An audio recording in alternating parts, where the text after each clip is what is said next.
On April 14, 1912, the RMS Titanic, the ship they called unsinkable, disappeared beneath the waves of the North Atlantic. It took more than 1,500 souls with it. Now, we all know the story of the ship, but what about the story of the human body during those final moments?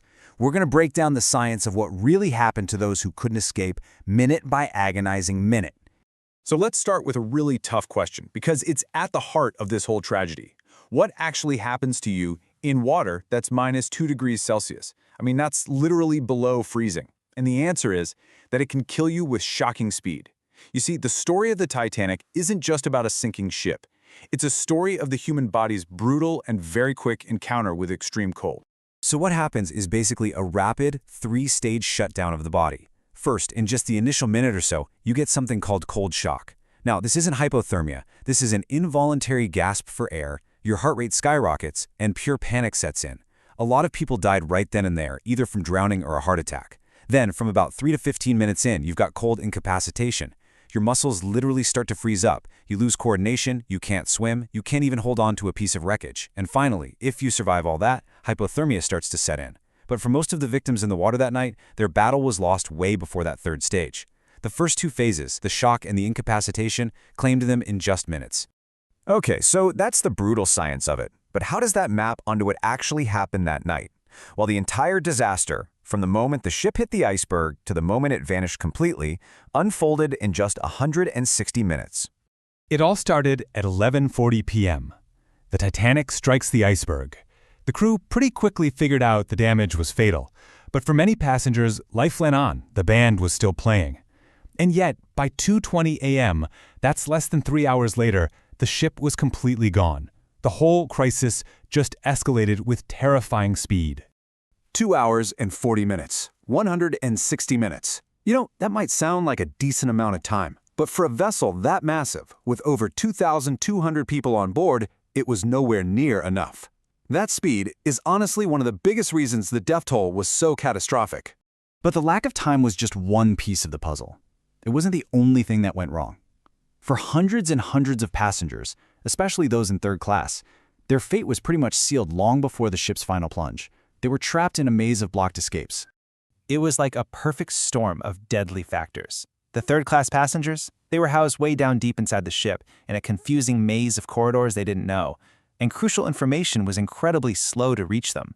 A lot of them didn't even realize how bad things were until it was way, way too late, all while that 160-minute clock was ticking down. And here's a really chilling detail. Standard policy back then was to keep third-class passengers separated from everyone else, to prevent the spread of diseases. And that meant locking passageways. So a rule that was designed for public health on land became a fatal barrier out at sea. Then came the last and maybe the biggest physical barrier. As the bow filled with water, the ship started to tilt at this incredibly steep angle. And suddenly, the ship's own design turned against everyone. A normal hallway became a steep, slippery cliff. That beautiful grand staircase, it turned into an impassable waterfall. Escape wasn't about finding the right door anymore. It was this desperate, impossible climb against gravity itself. The horror of those final minutes, it really wasn't the same for everybody. Depending on where you were on that ship, your final experience and even the way you died could have been drastically different. Yeah, your location basically sealed your fate. If you were in the bow, it was rapid drowning as the water rushed in. In those crowded third-class corridors, it was panic and rising water. If you were on the upper decks, you faced a terrifying fall into the icy sea and that instant grip of cold shock. And for those poor souls clinging to the stern as it rose high into the air, the end came either from the fall or from being pulled under by the ship's massive suction as it went down. I really want to make sure we understand this term, cold shock. This is not the slow drift into sleep that we always see in movies about hypothermia. No way. It is an instant, overwhelming physiological reaction. For the hundreds who went into that water, death wasn't a matter of 30 minutes. For most, it was a matter of 1 to 3. So, when you put all of these factors together, the speed of the sinking, the blocked escapes, the physics of the ship tilting, and the brutal science of cold shock, you start to see how we end up with the stark and absolutely sobering final numbers of this tragedy. Let's just look at the human cost. On board the Titanic that night, there were roughly 2,224 people. I mean, basically a floating city. Of all those people, only about 705 survived to see the next morning. Which leaves us with approximately 1,517 people lost to the Atlantic. That's a number that is just as staggering today as it was more than a century ago. So, the ultimate takeaway is really this. While some people tragically drowned inside the ship, the vast majority of people died in the open water.